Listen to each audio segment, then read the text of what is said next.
Comencemos con una oración.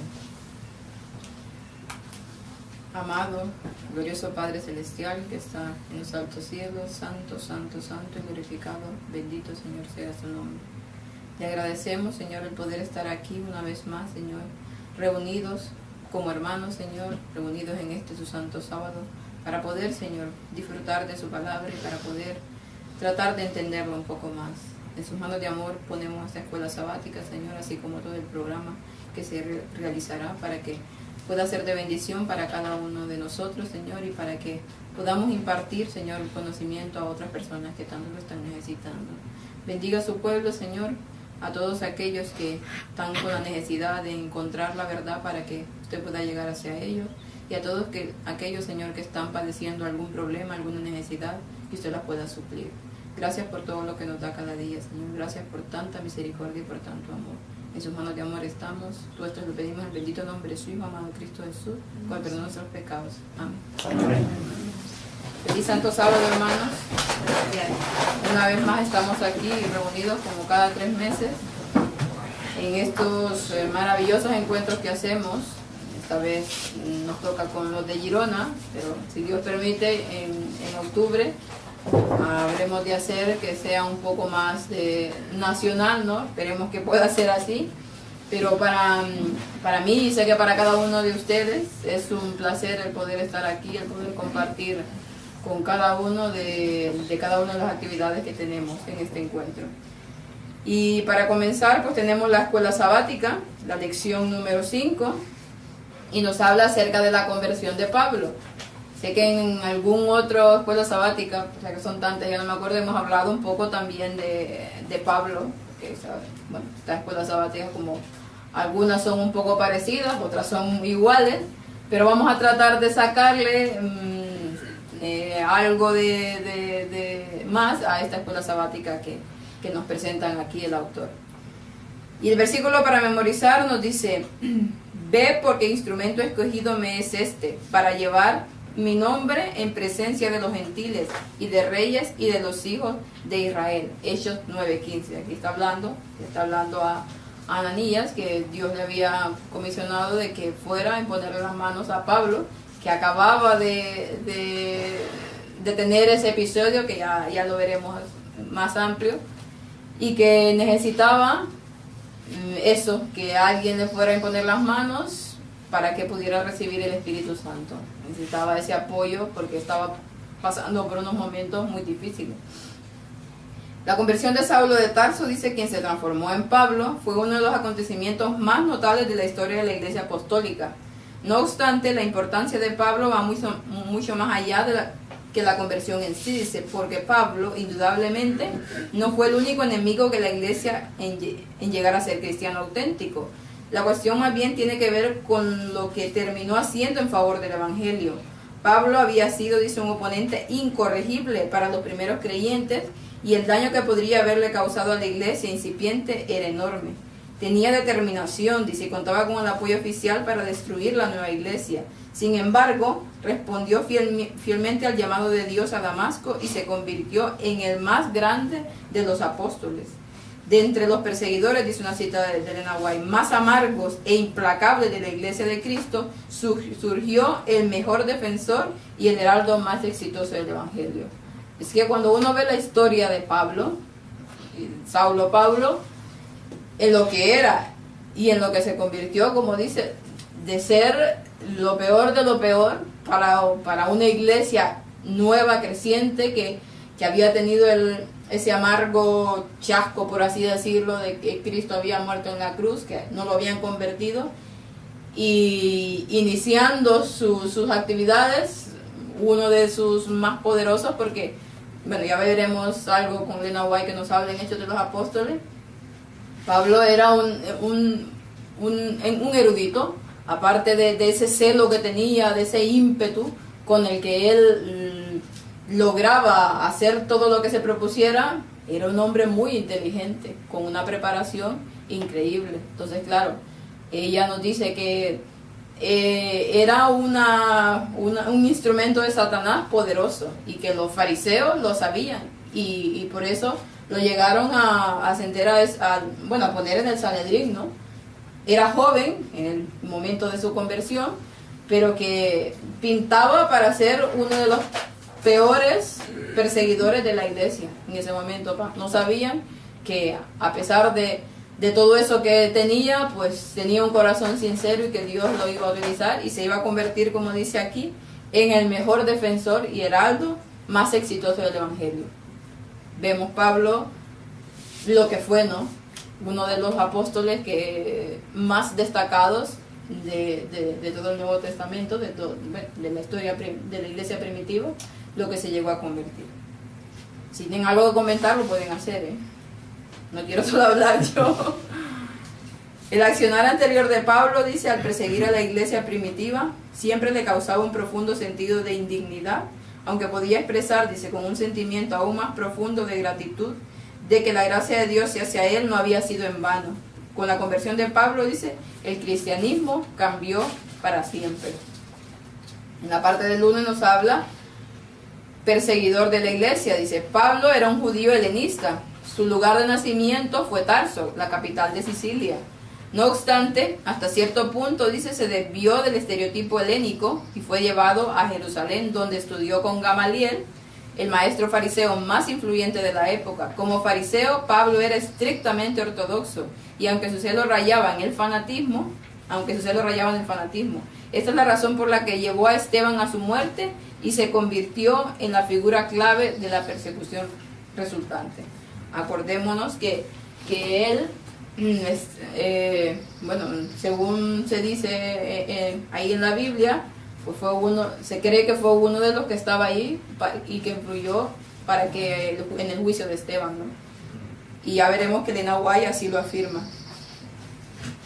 Voy a leer esa parte porque la primera parte de aquí del capítulo 12 de Hechos de los Apóstoles, la página 92, un poco la 93, para que nos pongamos un poco en contexto con lo que dice de Esteban y Saulo. Saulo de Tarso, dice, sobresalía entre los dignatarios judíos que se habían excitado por el éxito de la proclamación del Evangelio. Aunque ciudadano romano por nacimiento, era Saulo de linaje judío y había sido educado en Jerusalén por los eminentes rabinos. Era Saulo, dice, del linaje de la tribu de Benjamín, hebreo de hebreos, en cuanto a la ley fariseo, en cuanto al celo perseguidor de la iglesia y en cuanto a la justicia, que es la ley irreprensible. O sea, a Pablo nadie le podía venir a decir, mira, tú no conoces las leyes judías o... Bueno, de lo que usaban antes, ¿no? Porque había sido todo eso y más aún. Saulo, dice, había tomado una parte destacada en el juicio y la condena de Esteban. Y las impresionantes evidencias de la presencia de Dios con el mártir le habían inducido a dudar de la justicia de la causa que defendía contra los seguidores de Jesús. Su mente estaba profundamente impresionada, dice. En su perplejidad se dirigió a aquellos en cuya sabiduría y juicio tenía plena confianza. Los argumentos de los sacerdotes y príncipes lo convencieron finalmente de que Esteban era un blasfemo, de que él, Cristo, a quien el discípulo martirizado había predicado, era un impostor y de que los que desempeñaban cargos sagrados tenían razón. Ya estaba haciendo impresión en él lo que Esteban todo lo que Esteban había predicado en ese momento de su juicio, como había expuesto el Evangelio, y lo que vio ahí ya había impresionado su mente y se había quedado con eso. ¿Será que estoy actuando bien? Ya el Espíritu Santo empezaba en su vida a mostrar el camino que estaba llevando, que no era el adecuado. Pero ¿qué pasó? Como muchas veces pasa hoy en día, vino y tenía esas dudas. Bueno, voy a ir en este caso a los fariseos, a explicarle mi duda, ¿no? que si será que nos estamos equivocando, claro, y eso ya le borraron totalmente esa duda que tenía. Como confiaba en ellos, pues le dijeron, no, ese era un blasfemo y Jesús un impostor y aquí se acabó el asunto, y él lo creyó. ¿Qué pasa hoy en día? Hay personas que, bueno, hablando de cuando explicamos ciertos temas, ¿no? Hay personas que en la iglesia, porque más o menos en este es el contexto, que dicen, escuchan la verdad y ven que tiene sentido, ¿no? que, bueno, podría ser, y qué tal que yo me esté equivocando. ¿Y a quién van a consultar? A los pastores o a las personas que llevan años en la iglesia. Y claro, esto ponen como tales como los fariseos: no, eso no es cierto, no hagas caso y ya. Entonces estos ya están siendo culpables de la condenación de esta persona que tenía en su corazón, bueno, alguna vislumbre de que tal vez eso fuera verdad, pero se lo termina. Lamentablemente así hay muchos. Lo veo muy callado. No, yo quería comentar algo porque es interesante, porque si uno ve, los fariseos en realidad no eran en general los sacerdotes. Los sacerdotes eran la mayoría de la casta de los saduceos. Sí, sí, sí. Pero los fariseos eran los que más prestigio tenían con el pueblo, porque eran los que supuestamente eran obedientes, eran estudiosos, por así decirlo.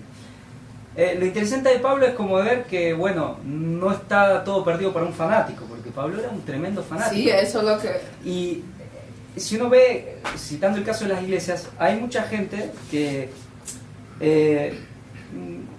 tiene respeto dentro de la iglesia, que no son pastores, son hermanos, a lo mejor puede ser un anciano, pero son hermanos que son bien respetados porque son muy estudiosos, porque esto, pero que, ayer lo comentábamos, por ahí se tiende mucho al fanatismo. Sí. Pero bueno, la luz del cuarto ángel es como el mismo Cristo, ¿no? Entonces también hay esperanza para algunos de ellos, inclusive a veces los más fanáticos. El fanatismo tiene una capacidad de destrucción rapidísima, enorme, pero también esa esperanza de que la luz del cuarto ángel nos tiene que equilibrar a todos, ¿no? Sí, sí, y tanto para los liberales como para los fanáticos también, bueno, esto lo puede hacer reaccionar al que es sincero. Que leyendo, bueno, recomiendo, lo voy a leer todo porque no es tan largo, pero no va a llevar mucho tiempo, porque ella la explicación aquí da de perseguidor a discípulo, realmente es eso. Hace la descripción de un hombre implacable, fanático, que no había quien se le escapara. Bueno, ya veremos cuando empieza, dice, aún respirando amenazas, y un poco sí. En el comentario bíblico adventista, un poco sacan que la palabra respirar ahí, que significa un poco como que cuando se respira por ira, ¿no? Por ese enojo, más o menos es la palabra que está ahí. Entonces aún de odio y de que voy a ir a matar a todo aquel que esté predicando a Cristo, un celo tremendo, llevó a la muerte a muchas personas, y de ser eso que era, fanático total, se convirtió en el mayor heraldo del Evangelio. Ese mismo celo lo utilizó. Todo el énfasis que tenía para la persecución lo tuvo luego para obtener almas. Más incluso. Y más aún. Más aún. No. Es un celo bien dirigido, ¿no? Sí. Él creía que lo hacía por Dios. O sea, en realidad lo que valoró Dios es que él lo hacía por él. Él creía que lo hacía por él. Es diferente de gente que es fanática o es estricta o lleva todo al extremo, pero que lo hace... pero que en realidad lo único que quiere es fastidiar al otro. O sea, al final dices, no, es que yo tengo que tener razón y tú no. Es ahí donde voy, o sea... Esa es la diferencia entre el orgullo y el celo sincero. Ahí... Pablo, a pesar de todo, él pensaba que estaba haciendo lo correcto. Tenía esa sinceridad en su corazón, ¿no? De que estoy haciendo las cosas, lo estoy haciendo porque yo quiero hacer todo el bien para Dios, ¿no? Ese era al final su énfasis. Actuaba según su conciencia. ¿Qué pasaba con los templarios, por ejemplo? Perdón. Diga. Es que no te ves en sobriedad, no, aplicaba ira divina. Él pensaba que estaba aplicando ira divina. Pensaba que estaba aplicando ira divina. Que estaba haciendo la voluntad de Dios para los proscritos y para los que iban en contra de, ¿no? Claro, imagínate luego el cambio, ¿no? Sí. Y que al final va a ser igual, y Jesús lo dijo, ¿no? Es decir, que pensarán que están haciendo la obra de Dios cuando los matarán, ¿no? Les perseguirán. Bueno, que ha hecho la Iglesia Católica a través de toda su época, ¿no? Perseguía a los supuestos herejes, pero ellos creían que hacían un servicio a Dios. Sí. Bueno, muchos engañados, ¿no? Claro. ¿Qué hacían los templarios? ¿No iban a Jerusalén para obtener Jerusalén para el cristianismo, no?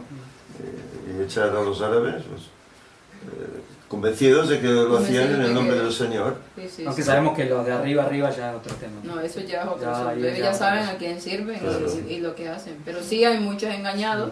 Por eso es que cuando leía un poco a Pablo, digo yo, bueno, puede ser que aún hay gente de esta fanática Claro, así, claro. pero que realmente sea sincera y piense que lo está haciendo. Que no es la mayoría, no es lo que abunda, porque ya cuando uno ve las personas que te atacan y te dicen, ya ves la maldad ahí, no de una persona que realmente, porque ya le ves el cambio, ¿no? Sino que de una persona que va haciendo mal. Pero que aún hay personas así que tienen celo por la causa que hacen, pero porque creen que están haciendo lo correcto, que escucharán la luz, escucharán el mensaje, así como Pablo, y se convertirán. Bueno, ya hemos tenido casos de Y esos, hemos tenido ¿eh? casos, sí. Personas que entraban y iban, pero a destrozar directamente. Querían argumentar, pero al mantener conversación no se han frenado, sino lo que han hecho es, bueno, pues vamos a ver si es así o no. Pero con fanatismo aún y así, ¿eh? Pero después, gracias a Dios, hay una sinceridad aún ahí dentro, piden disculpas primero, o sea que con eso ya es una situación de mucha honra, porque no es fácil entrar insultando y faltando al respeto de buenas a primeras y después pedir perdón. Lo hacen y empiezan a indagar y cambian y aceptan. O sea, no es la primera vez, gracias a Dios. Antes hablábamos de cómo los hermanos consultan al pastor, ¿no? Cuando encuentran dudas, ¿no? En cuanto a nuevos movimientos. Bueno, la Iglesia ha tenido toda la vida nuevos movimientos. Hablo de la Iglesia Adventista, ¿eh? Sí. Toda la vida ha tenido nuevos movimientos. Últimamente, bueno, yo recuerdo, no sé, la época de Sagarra, ¿eh? Y recuerdo que mucha gente va tras Sagarra. No consultaba ni al pastor ni nada, ¿eh? No. Pero en cambio otros, que habíamos oído, habíamos escuchado cintas, etcétera, pues analizabas, lo ponías en oración, analizabas, comparabas con escritos de lenguaje, etcétera, y veías que el hombre estaba equivocado, ¿no? Y bueno, pero claro, no todos hacían eso de investigar, de orar e investigar, ¿eh? Y unos eran engañados y otros pues iban al pastor, y el pastor, claro, siempre, no, si no es de la iglesia, malo, ¿no? Claro. Hoy ocurre lo mismo, ¿no? Hay movimientos, bueno, no sé si esta semana habéis visto, los que tenéis Facebook, no sé si tenéis a un tal Rafael allá, ¿no? Que ha colgado una serie de disidentes, según él, ¿eh? Entre ellos el gran engaño, ¿no? El cuarto ángel. Y claro, los ponen a todos verdes, ¿no? Sí, Ahí está Gambetta, ahí está Gates, y están tantos otros, ¿no? Y dices, bueno, claro, la gente que hace, pues se cree a alguien porque es un líder, se lo cree.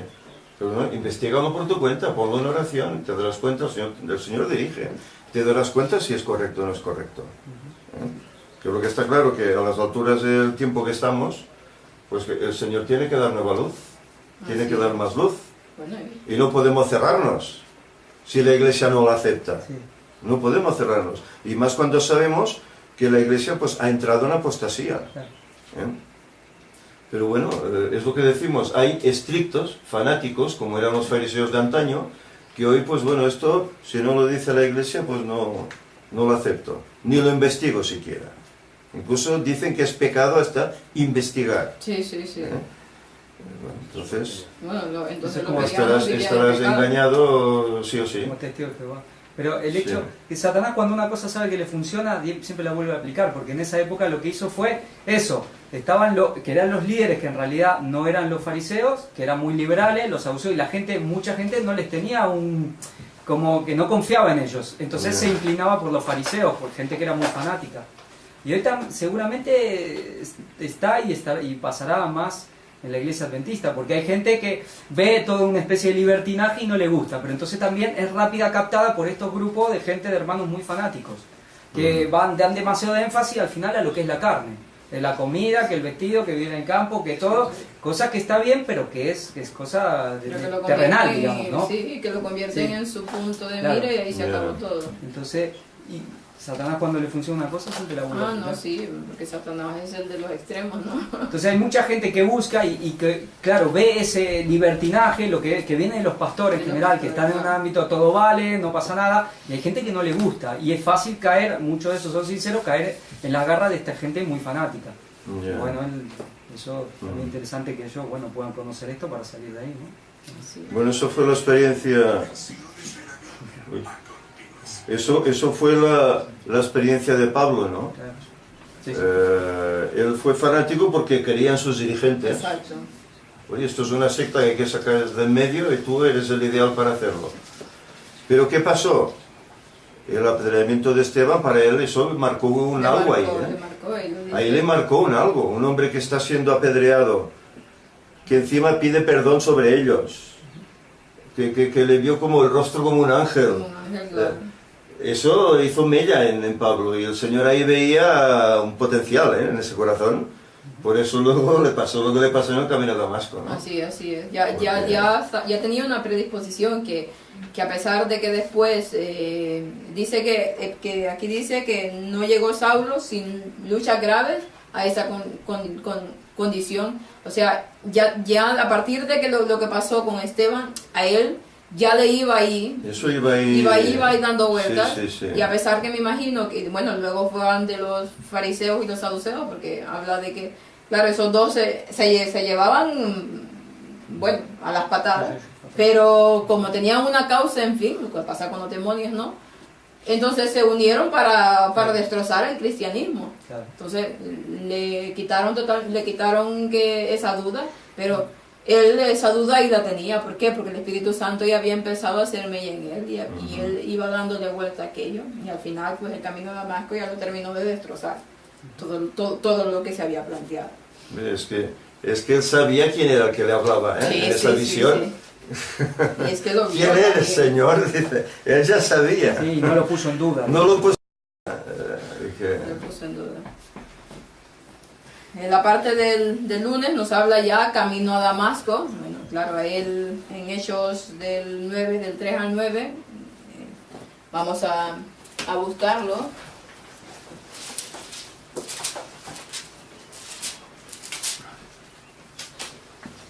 Hechos 9, del 3 al 9.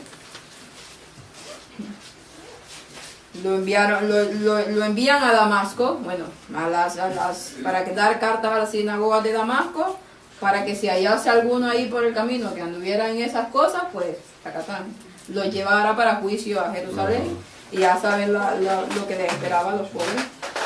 Entonces dice que él va a Damasco. Damasco dice que es una ciudad que estaba a unos, bueno, aquí nos dice, a unos 220 kilómetros de Jerusalén. Lo interesante aquí, bueno, claro, no nos dan tiempos aquí más o menos de cuánto duró ese viaje de Pablo hacia Damasco, y tampoco, bueno, habla que al acercarse a Damasco no estaba todavía, pero ya estaba ahí, imagino que ya lo podían ver, porque inmediatamente lo metieron a Damasco, después dice, pero estaba a unos 220, más o menos, y el comentario bíblico adventista nos dice que más o menos el tiempo que se tardaban en llegar era una semana que tardaban de llegar de Jerusalén a Damasco. Claro, aquí no nos especifica cuándo, pero es interesante que hubiese sido una semana, ¿no? Tampoco especifica si era a caballo o andando. Sí, no especifica andando, pero dice que más o menos era así. Bueno, Hechos 9 del 3 al 9 nos dice en el versículo 3, y yendo por el camino al acercarse a Damasco, dice, súbitamente le cercó un resplandor de luz del cielo. Dice que cuando, bueno, ya es que Dios lo iba preparando todo. Aquí Elena White nos dice, en el último día del viaje, en mitad del día, plena mitad del día, cuando el sol está más resplandeciente, por así decir, donde tenía, bueno, lo hizo a propósito, ¿no? De que en plena luz del día, pues que su luz fuese más brillante que ese mismo mediodía. Los fatigados caminantes, dice, al acercarse a Damasco, vieron las amplias extensiones de tierra fértil, los hermosos jardines y los fructíferos huertos, regados por las frescas corrientes de las montañas circundantes. Después del largo viaje a través de los desolados desiertos, tales escenas eran en verdad refrigerantes, dice. Mientras Saulo con sus compañeros contemplaban con la admiración la fértil llanura y hermosa ciudad que se hallaba abajo, súbitamente, dice, vieron una luz del cielo, la cual, según él declaró después, me rodeó y a los que iban conmigo, una luz del cielo que sobrepujaba el resplandor del sol. Están ellos extasiados mirando, bueno, como estamos mirando aquí, ¿no? Nosotros, este paisaje hermoso, aquella llanura, venían caminando por aquel desierto donde no se veía absolutamente nada, bueno, desierto, y de repente llegan ahí ya acercándose a Damasco, y ven aquella cosa maravillosa, aquel verde, me imagino que veían, la ciudad ahí, el agua, todo. Justo en ese momento de que ellos están extasiados viendo aquello hermoso, ¡pram!, se le aparece esa luz del cielo que los deja totalmente cegados a todos. Pablo cae al suelo y le habla, ¿no? Lo que vamos a ver a partir del capítulo 4, del versículo 4, dice: cayendo en tierra, oyó una voz que le decía: Saulo, Saulo, ¿por qué me persigues? Y él le dijo: ¿quién eres, Señor? Y el Señor dijo: yo soy Jesús, a quien tú persigues. Dura cosa te es dar cosas contra los aguijones. Es que debió de ser tremendo para él. De repente iba él a lo que iba, ¿no? Y se le aparece en un momento Jesús y le dice: ¿por qué, Saulo, Saulo? Él escuchó esa voz y la reconoció al final. ¿Quién eres, Señor? Y le diga: yo soy Jesús, a quien tú persigues. Debió de hacer un impacto impresionante para Pablo, acordándose de todo lo que había hecho, y de repente que se le aparezca el mismo Jesús, a quien él ha blasfemado, a quien él ha dicho que era un impostor y todo lo que se le hubiese podido ocurrir, y de repente le diga: yo soy aquel a quien tú estás persiguiendo en materia de mis discípulos, ¿no?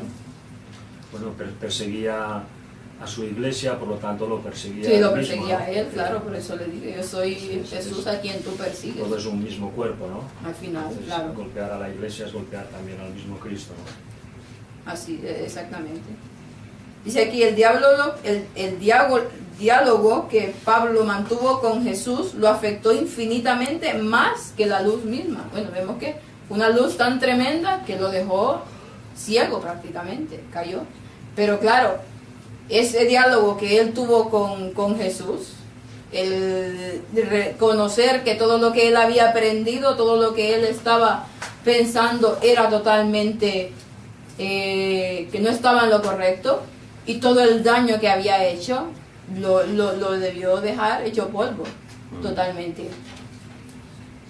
De aquí posiblemente vino ese problema físico que él tenía, Sí, ¿no? sí, Esa espina que tenía ahí clavada, que pedía al Señor que se la quitara, y el Señor le dijo: basta ya, ¿eh? Así. Él no veía bien, parece ser. No, Por ya eso después necesitaba quedó escribientes que le redactaran las cartas que él escribía. Después quedó con ese problema que Quedó con hasta eso, la muerte prácticamente, y a medida que se iba haciendo más de edad, pues iba empeorando su problema. Nos dice aquí: las palabras oídas, dice en el Hechos de los Apóstoles, en el libro de Ellen White, las palabras oídas, dice, conmovieron su corazón con irresistible fuerza. Su mente se iluminó con un torrente de luz que esclareció la ignorancia y el error de su pasada vida, y le demostró la necesidad que tenía de iluminación del Espíritu Santo. Saulo, dice, vio ahora que al perseguir a los seguidores de Jesús había estado en realidad haciendo la obra de Satanás. Vio que sus convicciones de lo recto y de su propio deber se habían basado mayormente en su implícita confianza en los sacerdotes y en los magistrados. Les había creído cuando le dijeron que el relato de la resurrección era una ingeniosa creación de los discípulos. Cuando Jesús mismo se reveló, Saulo se convenció de la veracidad de las aseveraciones de los discípulos. En aquel momento de celestial iluminación, la mente de Saulo actuó con notable rapidez, dice. Las profecías de la Sagrada Escritura se abrieron a su comprensión. Vio que el rechazamiento de Jesús por los judíos, su crucifixión, resurrección y ascensión habían sido predichas por los profetas y demostraron que él era el Mesías prometido. Y ahora, dice, el discurso de Esteban totalmente lo recordó con mayor avidez y vio que era totalmente cierto, y que todas esas dudas que se habían puesto en ese momento, para él, ahí se despejaba. O sea, increíble, pero fue en un momento. Mire que hay personas que van de poco en poco, ¿no? Van escuchando la verdad y van asimilándola. Pero en esta parte, Pablo fue en un momento. Porque Pablo tiene una mente prodigiosa. Aparte de toda la información y conocimiento bíblico, Yeah. era de una inteligencia, una brillantez. Sí, claro, sí. Instantáneamente armó todo. Sí, Instantáneamente las profecías se abrieron para él. Vio todo totalmente como había sido predicho en el Antiguo Testamento, todo sobre Jesús. Comprendió en realidad quién era él. Vio absolutamente todo en un momento. Y hay gente que seguramente ahora lo hace y Sí, también sí, lo va a hay hacer, mucha especialmente de los judíos. Sí, hay mucha gente que, pues, claro, porque ya tienen un conocimiento tan grande de las escrituras, de su idioma, de cómo fue escrito, que en un momento, si son sinceros obviamente, se les llega la luz de la verdad, lo comprenden todo inmediatamente. Lo que le pasó a Pablo en esta. No, y eso, todo lo que explica, esa capacidad, o sea, tú ves ahora a Pablo y ya estamos viendo a Pablo como una persona realmente poderosa, ¿no? Claro, Pablo, sin lo que tenía en el ojo, sin esa dolencia que tenía, podría haber sido otra vez lo mismo, pero en el lado contrario. Sí. ¿Comprendes? O sea, podría haber ido fanático de un lado a fanático del otro, en el sentido de que yo estoy diciendo esto. Claro. Porque claro, era brutal, ¿no? Entonces el Señor le mantiene con esa dolencia en el ojo, que dice orado hasta 3 veces, lo interesante también, ¿eh? Para Hasta mantener 3 su veces. humildad, claro. Dice, bástate con tu vida. Claro, era como el seguro que Dios había puesto en Pablo para elevarlo. Fijaros lo interesante, ¿no? Para lo que parecería que es un impedimento para que él fuera más efectivo, en realidad lo hacía más efectivo de cara al Señor. Y porque era capaz de comprender más cosas, quizás más misericordioso, quizás más comprensivo con las personas que sufrían. O sea, eso, el punto que le faltaba a Pablo, el Señor lo pone con eso, ¿no? Y nosotros a veces, por cualquier cosa que nos pasa, pues nos ponemos muy nerviosos, ¿no? Y esas cosas que nos pasan nos van a hacer más efectivos para Dios. Vamos a ser mejores para Dios con esas cosas que nos pasan, ¿no? Y eso se nos olvida, nos enfadamos y queremos solucionarlo lo antes posible, y que no quiere decir que tenemos que conformarnos con estar enfermos o con estar mal, ¿no? Hay que estar bien, ¿no? Pero que bueno, que eso es un aprendizaje igual que fue para él, ¿no? Sí, y él lo dice, para que no me envanezca sobremanera, ¿no? Sí, bueno, y eso... Lo aceptó él. Se dio cuenta, lo supo que era, si no se le iba, porque dice, Claro, es que orgullo se le iba. con la capacidad que tenía, Los dones, todo lo que tenía. Claro. Claro, y que él quería restaurar su vista para hacer más por el Evangelio. Pero claro, Dios que es tan sabio y ve todo desde antes, desde siempre, de todas las perspectivas que podemos nosotros ver, dijo, no, tienes que estar con esto porque es la forma en que te mantengo ahí donde tienes que estar, y que se vea que quien hacía todo era Cristo. Claro, Él era su instrumento, pero que la gloria y la honra siempre iban para Él, porque Él era el que ponía el todo en la persona, ¿no? Y Pablo se dejaba, pues, estaba sometido a la voluntad de Dios, que es la parte importante. Cuando nosotros nos vemos que hay que hacer las cosas, y que bueno, ya Dios las hará por nosotros, pero nosotros tenemos que dar nuestra voluntad también, la parte que nos toca hacer, ¿no? El dar ese paso, esa voluntad que tenemos que dársela a Dios, para que Él pueda transformarla y llevarnos a hacer lo que Él quiere. Y luego ya en el capítulo, en el versículo 6, siguiendo un poco con el relato, y él temblando, dice, y temeroso, dijo, Señor, inmediatamente, él vio, yo no sé cuántos momentos estuvieron entre que Jesús se le aparece, porque al final ya después se le narra que ya lo vio a él, vio a Jesús. Bueno, y ya Pablo lo declara después, ¿no? Que estuvieron ahí en ese lapso de momento, pero que le pasó tanta cosa por la cabeza y de repente ya vio todo claramente y le dijo, ¿qué quieres que yo haga? O sea, no se anduvo por las ramas, sino que fue al grano, ¿no? ¿Qué quieres que haga, Señor? Gran pregunta. Gran pregunta. Así es. Y él le dijo, y el Señor le dijo, levántate, entra en la ciudad y se te dirá lo que debes hacer. Él le dijo, ve que ya se te informará qué debes hacer. Y él, obediente, se levanta, lo llevan a la ciudad. Y los hombres que iban con Saulo, dice, se pararon atónitos, oyendo a la verdad la voz, pero sin ver a nadie. Ellos escucharon. Y bueno, no sé qué fue de estos hombres, porque no nos cita aquí, pero debió de haber sido algo increíble. De repente que se aparezca esa luz, de que escuchan una voz, y ¿qué ha pasado aquí, no? Y que ven a Saulo que queda ciego y que tienen que llevarlo, ayudarlo a entrar ahí. No sé si se convirtieron, no sé qué habrá pasado con ellos, pero que alguna impresión tuvo que haber causado en ellos. Bueno, lo más fácil es que fueron a informar a los Bueno, fariseos, también. ¿no? Mira lo que ha pasado, qué hicieron los soldados romanos Sí, en sí, la sí. tumba de Jesús, ¿no? Claro, o sea, era otra prueba más de que todo lo de Jesús era cierto y no lo podían, aplacar ni acallar con absolutamente nada. Así es, así es. Entonces Saulo, dice, se levantó de tierra, aún estuvo todo el tiempo en el suelo en cuanto estuvo en esa conversación con Jesús. Y abriendo los ojos no veía a nadie, así que llevándole de la mano lo trajeron a Damasco y estuvo ahí 3 días sin ver y no comió ni bebió. Ya lo estuvimos comentando en alguna otra esos 3 días de Pablo, ¿no?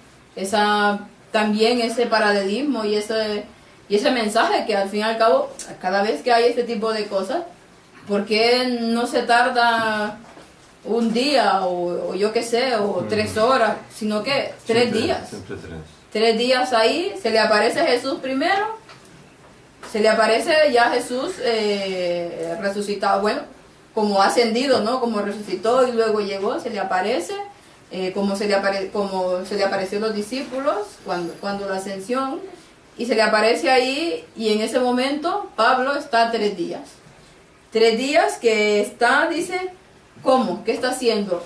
Meditando en lo que ha pasado, ¿no? Dice que esos 3 días a Pablo le parecieron años, porque estaba ahí, dice, pensando qué había hecho. Todo lo que había hecho contra el pueblo de Dios, todo lo de Esteban le iba marcando ahí, estuvo meditando acerca de que él era un pecador y que necesitaba de la gracia de Dios. O sea, todo lo comprendió en esos 3 días. Y luego, ¿qué pasa de esos 3 días? Dios le manda a ¿quién? Ananías. Y dice, y había un discípulo en Damasco llamado Ananías, al cual el Señor dijo en visión, Ananías, y él respondió, heme aquí, Señor.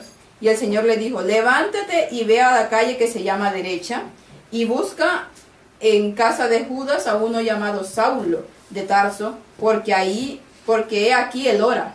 Estaba orando Pablo en esos días. Y ha visto en visión a un varón llamado Ananías, que entra y pone sus manos sobre él para que recobre la vista.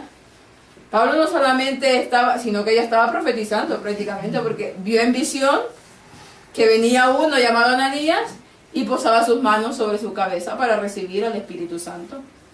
Ese es, bueno, si profundizamos un poco en todas estas palabras, porque algo estuve viendo aquí, lo que pasa es que no tendré tiempo de explicarlo, porque también el comentario bíblico va explicando un poco sobre las palabras que van apareciendo aquí. Es muy interesante todo ello, pero que 3 días, y al tercer día viene Ananías, y Elena White dice aquí en lo que es el hecho de los apóstoles. Voy a leer esa parte que ya se me perdió, por cierto, porque ella pone a Ananías, no la marqué, pero dice que Ananías en ese momento que llegó donde Pablo, era como Cristo. Lo está comparando que Ananías era como la figura de Cristo, que va y le impone las manos a él, y él, ¿qué pasa? Otra vez recobra la vista y es bautizado con el Espíritu Santo, y está totalmente convencido de todo y va a hacer lo que va a hacer, ¿no? Y es interesante. 3 días después llega alguien, recobra la vista y él ya puede ver todo, ya puede recuperar su vista. 3 días. Y es restaurado. Y es restaurado. Pero es interesante que él no fue restaurado a la vista del todo, Del todo, completa. no. Pero nosotros, si resucitamos, tampoco vamos a resucitar como debemos en el instante, digamos que con el tiempo hasta recuperar la estatura de Adán. Sí. Tampoco es cuerpo y instantáneo. mente, claro. Pero también sí, claro, y es interesante como ella pone a Ananías como que era Cristo, que va y le da la vista a Pablo, le restaura su salud prácticamente y lo llena del Espíritu Santo. Y Pablo, pues a partir de ahí hizo lo que hizo, pero otra vez vamos con ese paralelismo, ¿no? Sí. Tercer día, restauración. Llega Ananías, ella lo pone como que era Cristo, tercer milenio vuelve Cristo y nos restaura completamente a todos. O sea, las cosas que están en la Biblia no pasan porque sí. Esos 3 días no es porque, mira, voy a poner 3 días porque se me da la gana, no, porque Dios siempre va poniendo esos mensajes. Lastimosamente, hoy en día las personas, la iglesia no lo quiere ver. Esas cosas no, eso ya dicen que uno ya va buscando cábalas y que a todo le pones cábalas y que no sé qué y que no sé cuánto. Cuando ves claramente ahí cómo Dios está dando sus mensajes. Es una armonía, la Es una armonía de los armonía. números de Dios, ¿no? Los Así. cuales pues nos mandan un mensaje igual que nos mandan los textos también, ¿no? Así es, totalmente. Y bueno, para mí, bueno, ya lo estuvimos comentando anteriormente, yo sé que esta parte, pero que claro, uno ve las escuelas sabáticas, cosas que uno ya sabe, ¿no? Porque la conversión de Pablo ya se ha tratado muchas veces y van haciendo lecciones que, bueno, no sé, las hacen porque, no sé si por salir del paso, no sé por qué, pero que buscarle significado más profundo, cosas más profundas, Sí, no el problema tiene. es ese, que no se profundiza. No se profundiza y Porque se da así. se toman números como 40, ¿no? Ya. 40 años, o la generación de 40, etcétera, o el 10, o el 12, o 7, pero no se le da significado ni la profundidad que requiere. Sí. No, un momento, tenía la clau de la piscina. Y también interesante cómo Dios, la forma siempre de obrar de Dios, cómo Dios lo puso en contacto con la iglesia. Digamos, nosotros creo que Satanás, quizás siempre, pero ahora más, nos ha puesto siempre un sentido muy grande de independencia, ¿no? Es decir, a Pablo, con lo que era Pablo, podría haberlo cogido, Jesús restaurarlo y mandarlo a predicar. Pero Dios siempre nos pone en contacto con la iglesia y obra a través de la iglesia, ¿no? Es el método que Él ha usado y siempre, y a veces podemos tener, ahora yo creo que es muy grande ese sentido de mucha independencia. Bueno, yo creo en Cristo, lo sigo, voy, llevo el Evangelio acá, pero Dios siempre obra a través de su pueblo. Y esa identificación, ¿por qué me persiguen, no? Es decir, esa identificación y cómo Dios siempre nos lleva y nos trata de ser parte de su cuerpo. De su cuerpo, ¿no? De su claro, cuerpo, claro. de sí mismo. Y eso fue lo que pasó con esos 3 días. Y luego de esto, pues, ¿qué pasa con Pablo? Se va, no se siente capaz aún de empezar un ministerio. Y se va, dice, ¿a dónde? Al desierto, Arabia. Y bueno, ya estuvimos hablando un poco. Y 3 años. Y 3 años. Y ahí está el monte Sinaí. Ahí está la cueva de Elías. O sea, todo, claro, no lo dice exactamente aquí, pero uno ya, claro, viendo el significado que tenía el monte Sinaí, la cueva de, bueno, todo eso, se vaya a prepararse, a descontaminarse, tanto como Moisés, que de Egipto se fue y estuvo 40 años en el desierto también, desaprendiendo todo lo que había aprendido en Egipto. Y Pablo se va 3 años a Arabia. Y allí recibe instrucción, y ahí recibe instrucción del mismo Jesús. Lo que pasó ahí... Que por eso él dice que es llamado, pero... Por Jesucristo mismo. Por Jesucristo mismo. Sí. Igual como fueron los apóstoles, ¿no? Por ahí veníamos comentando justo con Luis de cómo no se pone ahí un poco de que ahí estaba el monte Sinaí y lo que es el tema de negar lo de Ron Wyatt. Sí, sí, Como sí, niegan sí. lo de Ron Wyatt, ya, no, somos ignorantes, no sabemos dónde está el monte Sinaí, por Egipto, por algún lugar. Por algún lugar, claro. Por negar el tema, ya se están cayendo en una ignorancia voluntaria. Lo comentábamos ayer con Luis, ese tema de lo de la escuela sabática. Bueno, ahí en ese monte Sinaí Dios se le reveló a Moisés, ¿no? Claro. Y ahí se fue Elías. Y ahí se fue Elías, Dios se le revela, y Pablo seguramente ahí, y Dios se le tuvo que haber revelado. Y fue instruido por Jesús mismo. Ya lo dice aquí. En Gálatas Pablo insiste que él recibió un mensaje y su apostolado directamente de Jesucristo, no de alguna fuente humana. Dios le mostró muchas cosas, porque ya después, bueno, todo Por eso luego se declara apóstol de Jesucristo, porque es el mismo recibió el Jesús el que lo apostolado de instruye. él. Y llega a Jerusalén con un mensaje muy claro, ¿no? A los Claro, Me- claro, dudaban de él, ¿no? claro, No, claro. es que soy Dudaban de él. apóstol por Sí, sí, Jesucristo. Pasa que seguramente, obviamente, lo pudo hacer Jesús por el conocimiento bíblico que él tenía. Ya. Al no estar presente, bueno, Jesús se podía presentar de la manera, él es soberano, pero gracias al conocimiento ya bíblico que Pablo tenía, también pudo hacer lo que hizo. Sí. Luego de 3 años después de su conversión, luego de escapar de Damasco, la primera vez ¿y a dónde regresa? ¿A dónde llega? A Jerusalén. A Jerusalén. Dice, Pablo dice, allá en la soledad del desierto tenía una amplia oportunidad para estudiar y meditar en quietud. Se fue a la soledad, a la quietud, a meditar y a recibir instrucción. Y allá estuvo esos 3 años. Luego, al tercer año, vuelve a Jerusalén a comenzar su ministerio, ¿no? Y se encontró, bueno, ya lo vamos a leer, lo que ya se encontró de primas a primeras. Ya lo primero es rechazo. Dice Hechos del capítulo 9 siempre, versículos del 26 al 30, si alguien me lo quiere leer. Cuando llegó a Jerusalén, trataba de juntar a los discípulos, pero todos le tenían miedo, no creyendo que fuese discípulo.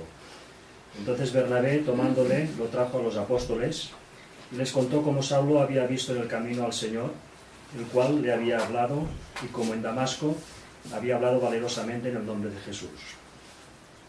Y estaba con ellos en Jerusalén, y entraba y salía, y hablaba denodadamente en el nombre del Señor, y disputaba con los griegos, pero estos procuraban matarle.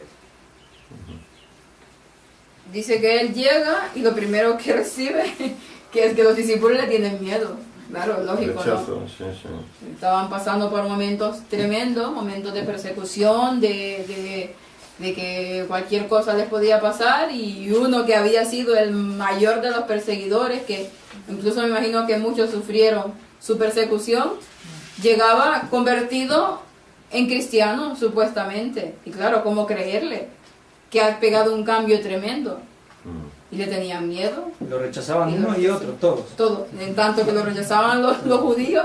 Y entonces para Pablo, claro, no fue fácil. Bernabé tiene que interceder. Y Bernabé, ves ahí, Bernabé, siempre hay uno, ¿no? Que Sí.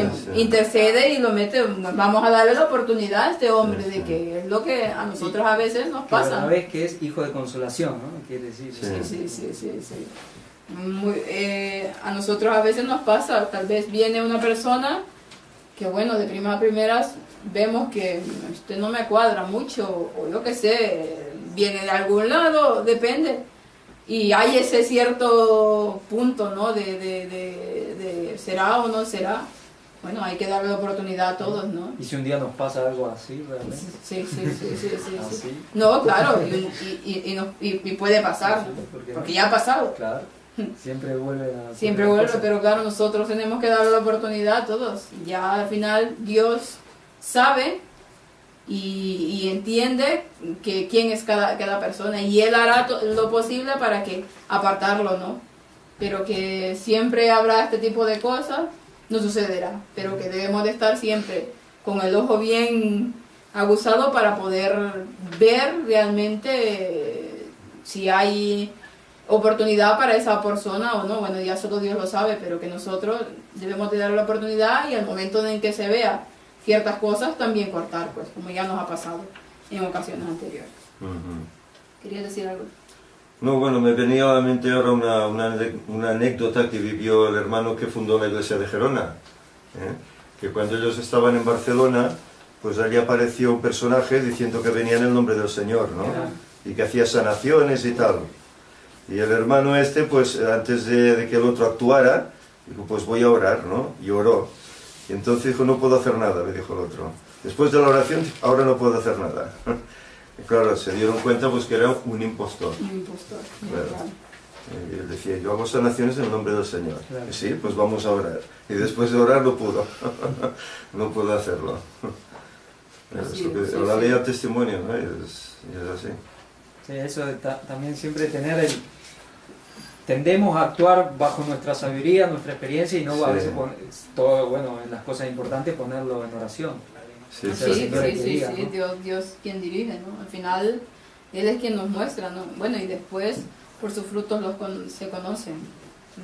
También está esa parte, aunque muchos son un poco muy tan sutiles que el engaño lo hacen que es difícil la percepción a ¿No? veces. Y los hay que son muy buenos Actores. Sí, sí, y tanto que Y sí. cuesta. En el 31 dice, entonces las iglesias tenían paz en toda Judea y Galilea y Samaria y eran edificadas andando en el temor del Señor y el consuelo del Espíritu Santo se multiplicaba. Entonces dice que Pablo empezó ya empezó un poco a introducirse en todo ello y cuando llegó a Jerusalén, dice los 15 días que estuvo en Jerusalén, Pablo al parecer decidió compartir el Evangelio con los mismos judíos no creyentes. Él ya iba a lo que iba. Sabía todo lo que había porque él había sido perseguidor, sabía que si hablaba iba a tener problemas, pero no le importó. ¿Qué hizo? Fue a hablar a los no creyentes porque su obra era esa, ir a predicar el Evangelio a todos aquellos que no creían y que no sabían y que como él tenían ese mismo celo y esa misma percepción de todas las cosas. Y creía que como por él haber sido uno de ellos, pues mira, muchos se podrían convertir. Empezó un poco por los de su casa también. Sí, ¿no? sí, también. Dice Pablo, al parecer, decidió compartir el Evangelio con los mismos judíos no creyentes a los que había incitado contra Esteban anteriormente. Pero, como le había sucedido a Esteban, sus esfuerzos se toparon con una fuerte oposición, lo que representaba una amenaza para su propia vida, dice. En una visión, Jesús, con la ayuda de los hermanos, Jesús le dijo que abandonara Jerusalén por su propia seguridad. O sea, vemos que a veces pasa que somos un poco imprudentes, ¿no? Nosotros, ya Dios, bueno, como muchos, hay muchos de esos, ya Dios intervendrá y yo confío en Dios y yo voy a ir ahí porque hay que ir a hacer la obra y no sé qué. Se meten a lugares que no deberían hacerlo, porque tal vez Dios no corre en peligro y tampoco Dios nos pide con anticipación que nos expongamos al peligro, sino es porque Él ya nos llama. Entonces ya veía Jesús que Pablo corría peligro, en una visión le dice, abandona Jerusalén porque te van a matar. Y necesitaba a Pablo para todo lo que vendría después, ¿no? Con la ayuda de los hermanos, dice, viajó a la ciudad portuaria de Cesarea y de allí a su ciudad natal de Sicilia, donde permaneció varios años antes de comenzar sus viajes misioneros. Y aquí comienza la vida de Pablo, o sea, el ministerio de Pablo. Lo sacan, dice, con una canasta, bueno, tuvieron que ingeniársela para poder sacarlo de Jerusalén. Era bajito. Sí, y así, Ellen White también lo describe como bajito, cejijunto, Un poco calvo. un poco calvo, sí. Y lo sacan, dice, de ahí de esa manera, pero bueno, Dios ya intervino para que él pudiera salir de ahí porque todavía no era su tiempo de su muerte. Al final ya vemos todo lo que tuvo que pasar para ser el apóstol que fue, ¿no? Que gracias a Dios tenemos hoy sus escritos hoy en día, tenemos toda su vida y es una inspiración para muchos cristianos, porque a veces nos decimos, ¿no? Que tantas cosas que pasamos, tanto que enfrentamos, tanta oposición, tanto aquí, y estamos nosotros en la gloria en comparación con todo lo que pasaron los discípulos. Claro que ya habrá un momento después que las pasemos así, ¿no? Canutas. Pero ahora, actualmente, que tenemos la libertad de predicar, nos quejamos mucho. Como pueblo de Dios, somos muy quejicas. Nos quejamos de esto, de lo otro, ay, de mis problemas, de aquí. Y los discípulos, con más poco de lo que nosotros tenemos, predicaron a toda una generación prácticamente en sus días. Con persecución, con problemas de pobreza, con todo lo que uno se puede imaginar. Y ellos no se daban por vencidos, seguían adelante. Y además nosotros prácticamente tenemos todas las necesidades más que cubiertas todo el tiempo. Y ellos, cuando Pablo un poco dice, sé vivir en abundancia, en escasez, dice, para todo estoy enseñado. Y Como nosotros, ¿no? nos quitan un poco, sí. Si falta algo, luego nos quejamos, ¿no? Sí, que deberíamos estar enseñados para todo y para más, porque al fin, nosotros no sabemos, no si llegaremos a ser parte de esos 144,000, que lo deberíamos de orar y desear. Sí, debería ser así, pero no sabemos si pasaremos por ello. Pero claro, lo que pasarán los 144,000 será más o menos lo que pasaron ellos, los discípulos, o aún peor, porque ya es peor, porque es todo lo que llegarán a pasar. Entonces, claro, ahora, actualmente, estamos en un momento en el que tenemos la oportunidad de extender y de hablar del Evangelio a cuantos podamos. Pero que si ahora no lo estamos haciendo, como dice la palabra de Dios, si no pudiste con los de a pie, ¿cómo podrás con los de a caballo? Si no pudiste ahora que tienes todas las facilidades, ¿cómo dirás que vas a poder cuando te venga todos los problemas?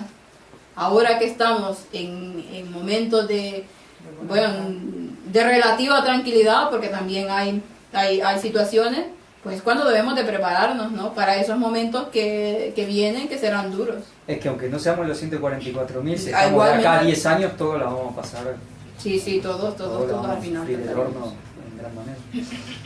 Nos dice aquí y al final en la parte del viernes, un general muerto en la batalla, dice, es una pérdida para su ejército, pero su muerte no da fuerza adicional al enemigo. Mas cuando un hombre eminente se une al adversario, no solamente se pierden sus servicios, dice, sino también aquellos a quienes él se obtienen una decidida ventaja. Saulo de Tarso en el camino a Damasco podría fácilmente haber sido muerto por el Señor, y si hubiera restado mucha fuerza al poder perseguidor, dice, pero Dios en su providencia no solo le perdonó la vida, sino que también lo convirtió, transfiriendo así a un campeón del bando del enemigo en el bando de Cristo. Dios lo convirtió pues en lo que fue, un campeón totalmente del Evangelio.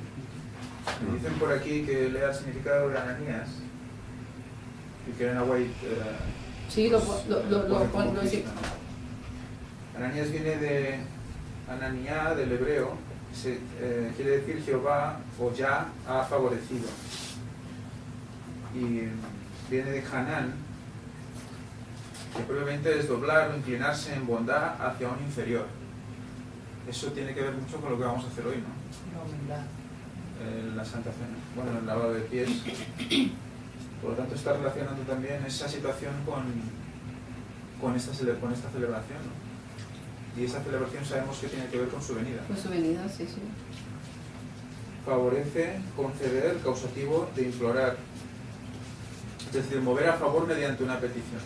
Amigablemente, apiadarse, compadecerse, compasión, dar, favor, gemir, hacer, merced, misericordia. O sea, su nombre ya era una profecía de lo que él simbolizaba como Cristo, porque Pablo ya estaba orando y es enviado ¿para qué? Para hacer que un teóricamente inferior, si él representaba a Cristo, recibiese sanación, salvación. Fijaros, compárese con, H2583, que dice, propiamente inclinar, por implicación de inclinar de los rayos inclinados del atardecer, específicamente armar una tienda de campaña o carpa. Generalmente acampar, para morar o sitiar. Por eso, por lo tanto, campamento también. Por eso, fíjate, sí. ¿qué estaba diciendo? Vengo en tabernáculos, seguir celebrando la Pascua hasta que yo vuelva. Es Es otra vez de primavera a otoño, es Pascua, tabernáculos. Y más cosas, porque sé que hay más cosas. Bueno, hablaba que la calle se llamaba derecha también. Correcto, sí. Y es Sí, que eso lo hablamos en no está nada puesto ahí por casualidad. Por eso digo que la profundidad que tiene cada episodio, y sobre todo estos episodios tan importantes para el Evangelio como fue la conversión de Pablo y todo lo que significó en ese momento, pues tiene una puntuada totalmente hacia también la En unidad caso de Judas, que viene de Judá, Judá. y viene de Yadá, que es el costado traspasado. O sea que se fue a ocultar, se fue a recoger, a esconder en el costado traspasado de Jesús. Por eso Jesús vino. Y también, bueno, algo que se me olvidó comentar, que dice el historiador Josefo, habla de que Damasco, probablemente dice que lo ponen como una de los primeros, de los lugares más antiguos que pertenecen a Uz, el hijo de Sem. Bueno, Josefo dice que de esa ciudad fue su fundador, fue el hijo de Sem. Que si no me equivoco habían dicho una vez que Damasco simboliza la Nueva Sí, Jerusalén. porque voy a decir También. ahora. Bueno, Sí, y al hacer la descripción que hace de Nahuay, cuando van camino a Damasco, en ese último día que ven el lugar esplendoroso, que por eso lo leí, porque tiene un significado también importante, que veía la llanura, el verdor, el agua corriendo, la ciudad muy bonita ahí, que eso, por eso quedaron Como cara, ¿no? tan extasiados, o sea, un significado por tremendo. eso solo carga Satanás, ¿no? Supongo. Por eso va a quedar hecho un montón de ruinas por representar a Nueva Jerusalén. Sí, no, es que es Pero Es impresionante. Es negar estas cosas, realmente empequeñecer a Dios, es quitarle esa maravilla, Esa ese asombro, sabiduría. esa inteligencia, ese entendimiento infinito que dice la Biblia, ¿no? Es realmente qué acto tan... Es restarle toda la importancia, es restarle a la Biblia la amplitud y la hermosura que tiene. Qué acto tan miserable negar toda todas estas cosas, la gran realmente. ciudad amurallada o gran muralla. Sí, todo en sí. Porque todo en sí Dios lo va haciendo de una manera que todo tiene su significado. La Biblia es del principio al fin. Además vemos cómo Satanás intenta copiar ese mismo modo de actuar, como justamente la cábala y cómo Sí. hacen cosas con los números, cómo él trata de ponerse en un como Dios, digamos, ¿no? De Miren mi tener esa inteligencia, inteligencia, miren mis sí. planes, aunque no llega justamente, pero es realmente impresionante, ¿no? Oye, que está al norte de Jerusalén es muy interesante también. La sartén salía de Damasco al norte, o sea que luego a partir de ahí puedes ir a donde murió Cristo. De ahí sales y vas al monte Gólgota. O sea que también es muy interesante del norte. Fijaros, hay muchas apreciaciones hacia el norte. En los lados del norte se quería colocar Satanás, ¿no? Claro. En los lados del norte, a los extremos del norte. Los extremos del cielo. norte, sí. O sea que siempre Sí, vamos sí. a lo mismo, ¿no? Sí, el norte y el oriente. Pues sí, que de ahí, de todo eso, salió ese campeón de la verdad, ¿no? Ese que vino a darle, bueno, lo vamos a leer aquí. Y dice, Cristo les había ordenado a los discípulos que fueran a enseñar a todas las naciones, pero las enseñanzas previas, dice, que habían recibido de los judíos, hacían que fuese difícil para ellos comprender plenamente las palabras de su maestro, y por lo tanto eran lentos para actuar en consecuencia. Les había ordenado a sus discípulos que fueran a hacer lo que tenían que hacer, porque ahora el evangelio se extendía a todo el mundo. Pero ¿qué pasaba con los discípulos? Tenían los prejuicios y todo aquello ahí puesto, y eso les era un impedimento a salir y predicar a los gentiles. No había avance en esa hora. ¿Y quién vino para hacer eso? Y dice, ya me perdí. Se autodenominaban, dice, hijos de Abraham, y se consideraban herederos de la promesa divina. Recién, dice, varios años después de la ascensión del Señor, su mente se expandió lo suficiente como para entender con claridad la intención de las palabras de Cristo, dice, de que debían trabajar para la conversión tanto de gentiles como de judíos. Pero tuvo que llegar Pablo para darles esa vislumbre también aún más amplia, ¿no? Y que tantos problemas que hubo también entre los judíos cristianos de esa época y Pablo, ¿no? Por él entender bien a lo que Cristo había venido a hacer, que es a predicar el Evangelio a todo el mundo, aún a los gentiles, a los que consideraban, bueno, lo que consideraban, ¿no? Pero que vemos que como el prejuicio que hay en nuestras mentes puede evitar que el Evangelio pueda ser extendido. Y hoy en día pasa lo mismo, ¿no? Todo ese prejuicio que hay con respecto a, hablo de hoy en día de la iglesia, ¿no? La iglesia adventista principalmente, cuando estamos con el mensaje, todo ese prejuicio que hay impide realmente que se llegue a conocer y a comprender cuán importante es el mensaje del cuarto ángel, esa luz que abarca todo, no solamente una parte del tema, sino que abarca todo y que todo al final nos lleva a la venida de Cristo en Tabernáculo 2031. El estado laodicense realmente a veces como a uno es desesperante, porque lo dicen, lo cumplen, digamos, literalmente como está escrito en Apocalipsis 3. Te lo dicen, no, yo con lo que tengo está bien, yo no necesito más. Sí. ¿Cuántas veces con Laura hemos pasado por eso? Gente que nos dice, no, yo ya con lo que sé ya es suficiente, ya no necesitamos más, que todo eso a mí no me sirve ya. Lo dicen así de una manera, cumpliendo lo que el mensaje de la Odisea. Es como desesperante a uno decir, pero mira, es lo que dice, se lo muestras en la Biblia, lo que está diciendo Jesús, la reprensión a la Odisea, y no hay forma. Dicen que no es necesario para la salvación. Sí. Y resulta que sí, que es necesario para la salvación al final. Hay una cita de Lenguay que habla, especialmente, claro, el pueblo de Dios, que dice que muchos, ese estado levicense, tienen una caparazón tan dura de justicia propia en el corazón, que rodea el corazón, que las flechas de la verdad no hay forma que penetre y que haga efecto en ellas, ¿no?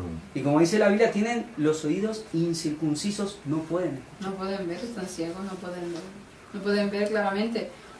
Al final de la escuela sabática dice que cómo podemos nosotros enfrentar a las personas que nosotros vemos las verdades tan claras y otras personas no lo ven tan claro. Bueno, un poco siempre como un poco contradictorio, ¿no? Pero pasa, ¿no? ¿Cómo puede ser? Nosotros a veces decimos, ¿cómo puede ser que algo tan claro que está en la Biblia no lo puedan ver? Que están ciegos, que no hay forma de que lo entiendan. O algunos sí lo entienden, pero su orgullo impide que realmente lo acepten, ¿no? Es triste, pero es la condición de la Odisea.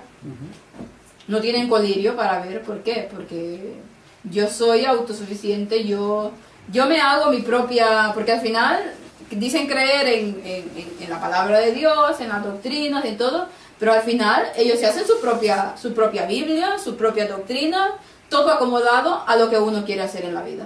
Pues no, yo creo de esta manera y ya está, ¿no? ¿Y tú quién eres para interpretarme a mí la Biblia? ¿Tú quién eres para decirme lo que debo de hacer? Más, sin embargo, ve que hay orgullo en esa persona, en esa vida, de no querer aceptar la verdad tal cual es y no querer realmente ponerse las pilas y seguir adelante, ¿no? Con todo ello. ¿Por qué? Porque eso significa oposición, para empezar, oposición de todos, de sus hermanos, de su familia, de lo que sea. Significa que, mira, aquello que tanto me gusta y que tal vez no muchos lo conocen, pues tengo que dejarlo. Eso es todo. Al final, como Elena White decía, no quieren aceptar un mensaje de que Cristo viene tan pronto. ¿Por qué? Porque están con la cabeza puesta aquí en la tierra. Y tienen cosas ocultas que no las quieren dejar y ya está. La mayor parte del problema es ese, el orgullo y el pecado con el que se está viviendo. No es que no pequemos, porque pecamos, pero otra cosa es que pequemos y que querramos cambiar todo eso, que vayamos a Dios para que nos cambie, y otra cosa es que no quiero dejar aquello, me aferro a aquello. Lamentablemente es la condición, pero Dios quiera que cada día más nosotros podamos ir tratando de empaparnos más con todo eso y tratando de abrir a las personas la mente para que puedan entender el mensaje del cuarto ángel. Así como Pablo fue un heraldo del Evangelio y lo dio todo. Este sí puede decirse que lo dio todo por Jesús, incluso la vida. Dio su vida. A mí, yo hace poco con un hermano, con Mariano, hablábamos un poco. A mí siempre hubo una frase de Pablo que me impactó. Él decía, yo soy deudor.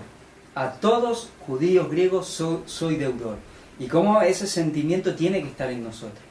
que nosotros en realidad no estamos por encima de lo otro, sino que estamos en deuda con ellos. Hemos recibido algo maravilloso y no porque tengamos más mérito ni más derecho, pero lo hemos recibido y estamos en deuda con todos aquellos que no lo conocen. Así es. Esa es nuestra gran responsabilidad y que por lo que Dios al final nos demandará cuentas, ¿no? Porque tuvimos la luz, tuvimos todo el conocimiento y ¿qué hicimos con ello? Nos quedamos ahí sentaditos en casa y que las otras personas, mira, ya se encontrarán ellas, ¿no? Ya por sus propios, no. Tenemos una gran responsabilidad ante Dios. Y todas aquellas personas con las que nosotros nos relacionamos somos responsables ante Dios con ellos, de llevarles la luz de la verdad. Y como Pablo, pues debemos de darlo todo, aunque eso signifique dejar todo aquello que no nos gusta, aunque eso signifique dar la vida, todo por Cristo, porque al final, pues eso es el propósito de nuestra vida aquí, en esta tierra. Lo único importante para nosotros debe de ser predicar el Evangelio. Esa es la parte más importante de la vida en sí. Así que Dios nos permita que pueda. Sí, es que, bueno, puedes acabar la frase. No, ya se me fue. No, es que me dicen que lea también Tarsis. Ay, Tarsis. Ya lo he dicho. Bueno, que Pablo de Tarso, ¿no? Pablo de Tarso tiene un pueblo donde nació, que es Tarso, que viene de la palabra Tarsos. Si recordáis Tarsis, también suena igual, ¿no? O parecido. Resulta que Tarsos significa canasta plana. Y ya me imagino, te imaginas una canasta plana flotando por un río, ¿no? Bueno, Moisés fue metido en una canasta que fue embreada por dentro y por fuera. Sí. ¿Qué representaba esa canasta? El arca y a Cristo mismo. Y recordemos que de Tarsis salieron las naves, O sea que todo el proceso de Ananías, cuando Elena White ya lo señala como que es Cristo, ya engloba todo lo que hemos estado mostrando en las conferencias del Cuarto Ángel, referente a dónde viene el mensaje, referente a Tarsis, referente a todo, a la llaga, a todo lo que y al final a tabernáculos. Y al final Pablo es como una representación de otro Elías, ¿no? Exacto. Y que estuvo allá en Arabia, en el monte, seguramente, la descripción. Bueno, es que son tantas cosas tan hermosas que tiene la palabra de Dios que no acabaríamos nunca. Muy abarcante. Sí, es como que toda la Biblia encaja ahora en este tiempo. Ayer hablaba un poco como Satanás fue armando cosas, también profecías de hace miles de años que las está encajando ahora en este tiempo, ¿no? En todas las culturas. Y la Biblia toda encaja perfecta para este tiempo y esta generación, todas las cosas que están ahí. Así es. Maravilloso, y que Dios quiera que las personas que ven todo lo que se presenta puedan darse cuenta de que esto es maravilloso y que cada día nosotros nos sorprendemos y queremos más y más y más y más de la Biblia, más de todo el mensaje. Bueno, dos cositas. Ese no fuerza lo central, porque muchas veces nosotros conocemos este mensaje, nos cansamos enseguida. Dice, bueno, con esta persona no se puede hablar porque se cierra con el día y la hora, ¿no? Entonces, una cosa es que durante este trayecto voy aprendiendo, ¿no? También a la vez de Javier, y darle otra oportunidad, como Jesús hizo, ¿no? Con Pilato, una y otra vez para que esa persona pueda entender, ¿no? Y no echarnos para atrás enseguida, ¿no? Nosotros que llevamos este mensaje. Muchas veces lo dejamos a la primera, nos rendimos a la primera, pero ya nos dice, ¿no? La palabra del Señor muy clara, que fuerza lo central. Yo esto no lo entendía hace mucho, pero ¿cómo lo vamos a forzar, ¿no? a entrar, ser tan pesados, ¿no? Pero sin embargo, no, darles más luz que luego no sabemos, ¿no? Sí, bueno, ya solo Dios lo sabe, ¿no? Y conoce el corazón de las personas, de cada persona. Sí, insistir a veces. Sí, insistir, a veces sí, depende de la reacción, ¿no? De cada persona. Vamos a terminar con una oración.